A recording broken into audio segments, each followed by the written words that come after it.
আমার বরমশাইয়ের আজ জন্মদিন, তাই 12টার সময় সারপ্রাইজ দেবে বলে একা একা ছাদে চলে গেলাম।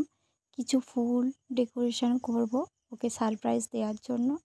চলো দেখাই কি কি করতে পারি, সামান্য কিছু একা হাতে যতটা পেরেছি করেছি। দেখো কি করেছি আমি একা একা।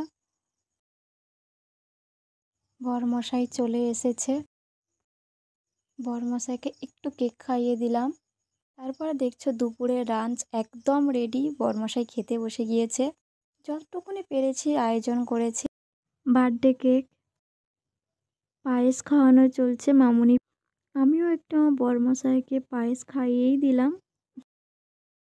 ব্যাস, তারপর সবাই মিলে হ্যাপি বার্থডে সেলিব্রেশন করছে। সবাই হ্যাপি বার্থডে বলছে, খুব আনন্দ করছে। সমস্ত আরসিডিএ মেম্বার্সরা এখানে রয়েছে। Thank you so much all. Birthday boy একা একা পিক তুলছে, সাথে আমরা দুজনেও কিছু পিক তুললাম। অল গ্রুপ সবাই মিলে খুব আনন্দ করছিলাম। থ্যাংক ইউ সবাইকে, অনেক অনেক অনেক অনেক থ্যাংক ইউ আমার তরফ থেকে আমাকে এইভাবে সাপোর্ট করার জন্য।